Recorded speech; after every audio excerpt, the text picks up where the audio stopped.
आज हम बात करेंगे सोर्सेज ऑफ इन्वेस्टमेंट इंफॉर्मेशन के बारे में, यानी विनियोग से संबंधित सूचनाओं के जो स्रोत होते हैं। एक विनियोगता के द्वारा विभिन्न प्रतिभूतियों में निवेश करने से पहले किन किन सूचनाओं को ध्यान में रखना पड़ेगा, इस सिलसिले में हम लोग बात करेंगे। तो इसमें सबसे पहले हम देखते क्या हैं कि विनियोग के प्रारंभिक अवस्था में हमें विनियोग से संबंधित विभिन्न प्रकार की सूचनाओं पर निर्भर करना पड़ता है। वित्तीय विनियोग के लिए प्रतिभूति बाजार में प्रतिभूति मूल्य उनकी मांग और आपूर्ति के द्वारा हमेशा बदलते रहते हैं, उसमें फ्लैक्चुएशन होते रहता है। प्रतिभूतियों की मांग और आपूर्ति के द्वारा उसके मार्केट प्राइस का डिटर्मिनेशन होता है, यानी निर्धारण होता है, लेकिन उसमें हमेशा फ्लैक्चुएशन होते रहते हैं। तो प्रतिभूतियों में उठापटक जो मूल्य होता है, ये उपलब्ध मुद्रा और सूचनाओं के प्रवाह पर निर्भर करता है। सूचनाएं जितनी ही सटीक और सही होती हैं, विनियोगकर्ता को उतना ही अधिक उसका लाभ मिलता है। एक तरह से हम कह सकते हैं कि बाजार विश्लेषण और उसके आंतरिक मूल्य के चारों ओर जो है बाजार मूल्य घूमते रहते हैं, जिन्हें जानने के लिए सूचनाओं की आवश्यकता एक विनियोगकर्ता को पड़ती है। अब इस दृष्टि से हम जो आपके सूचनाओं के स्रोत हैं, उनको हम तकरीबन 6 से 7 भागों में बांटते हैं। उसमें से एक जो स्रोत है वो है आपका इंटरनेशनल अफेयर्स, यानी वैश्विक मामले। विनियोग के स्रोत में जो पहला स्रोत है आपका, ये पहला स्रोत है आपका वैश्विक मामले। वैश्विक मामले में एक विनियोगकर्ता किन चीज़ों को ध्यान में रखता है, तो एक विनियोगकर्ता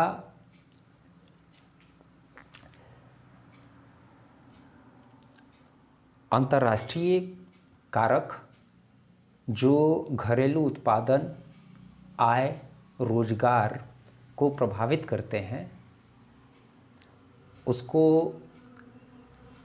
उससे संबंधित सूचनाओं को प्राप्त करता है, ध्यान देता है। फॉरेन फिनेंशियल जो इन्वेस्टर्स हैं उनके बारे में, इसके अलावा जो ओवरसीज़ कॉरपोरेट बॉडीज़ होती हैं उनके बारे में सूचनाएं प्राप्त करता है। विदेश नीति सरकार की क्या है, युद्ध की स्थिति तो नहीं है, या फिर विदेश के बाज़ारों की स्थितियां क्या हैं, ये सारे की सारी जो चीज़ें होती हैं, ये आपको वैश्विक मामले के अंतर्गत सूचनाएं प्राप्त करनी होती है एक विनियोगकर्ता को। दूसरा जो है आपका, ये है घरेलू आर्थिक और राजनीतिक कारक। घरेलू आर्थिक और राजनीतिक कारक।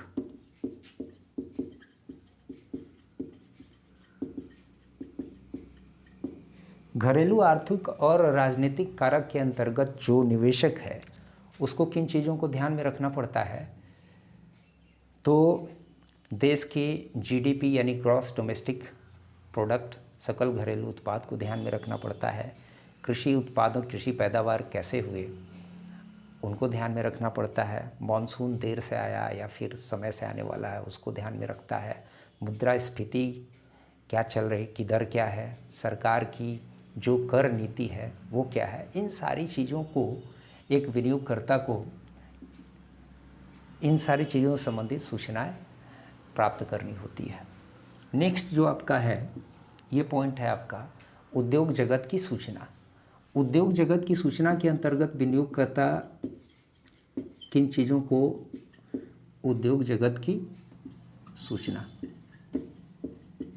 इसमें विनियोगकर्ता किन किन चीज़ों पर ध्यान देता है, तो इसमें विनियोगकर्ता बाज़ार की मांग, उद्योग जगत के द्वारा जो उत्पाद तैयार होते हैं उसकी बाज़ार की मांग, उसके द्वारा स्थापित क्षमता कि कितने का प्रोडक्शन वो कर सकता है, और उसमें उसके प्रोडक्शन की मांग में, कुल बाज़ार में कितनी भागीदारी हो सकती है और कितने का उपयोग किया गया, जो उद्योग की प्रमुख इकाइयां हैं, जो प्रमुख औद्योगिक इकाइयां हैं, उनकी बाज़ार में हिस्सेदारी कितनी है, ठीक है, और उनके निर्यात का अंतर्राष्ट्रीय मांग किस प्रकार का है, प्रतिस्पर्धाएं किस प्रकार की हैं, और उत्पादों का आयात, श्रम और सरकार की जो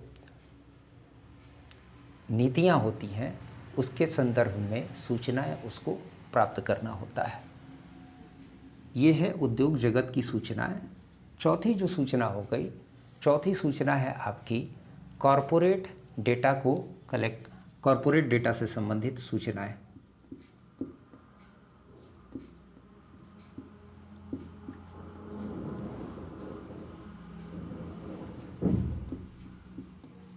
कॉरपोरेट डेटा से संबंधित सूचनाओं के अंतर्गत क्या होता है कि कंपनी की वार्षिक रिपोर्ट, स्टॉक एक्सचेंज का जो प्रकाशन होता है वो, सरकार के द्वारा कॉरपोरेट के मामले पर जो प्रेस विज्ञप्ति हुई है, इससे संबंधित सूचनाओं को प्राप्त किया जाता है। एक विनियोगकर्ता के द्वारा उसको ध्यान में रखा जाता है। नेक्स्ट जो है आपका 5वां पॉइंट, ये है प्रतिभूति बाजार से संबंधित सूचनाएं। प्रतिभूति बाजार से संबंधित सूचना, इसमें क्या होता है, एक विनियोक्ता प्रतिभूति बाजार विश्लेषण, प्रतिभूतियों पर शोध रिपोर्ट और जो कंपनी की स्टॉक एक्सचेंज में लिस्टिंग या डिलिस्टिंग होती है उसके बारे में सूचनाएं प्राप्त करता है। और जो छठा पॉइंट है वो है आपका प्रतिभूति मूल्य कोटेशन। प्रतिभूति मूल्य कोटेशन, प्रतिभूति मूल्य कोटेशन के अंतर्गत जो एक इन्वेस्टर होता है वो किन चीज़ों को ध्यान में रखता है, मूल्य सूचकांक यानी प्राइस इंडेक्स, प्रतिभूतियों के मूल्य और उसकी मात्रा और उसमें होने वाले परिवर्तन के दर को ध्यान में रखता है। तो इस तरीके से जो सोर्सेज ऑफ इन्वेस्टमेंट इंफॉर्मेशन होते हैं उसमें यही 6 कैटेगरीज ऐसी होती हैं जो एक इन्वेस्टमेंट के पर्पस से प्राप्त होने वाली सूचनाओं के स्रोत हैं।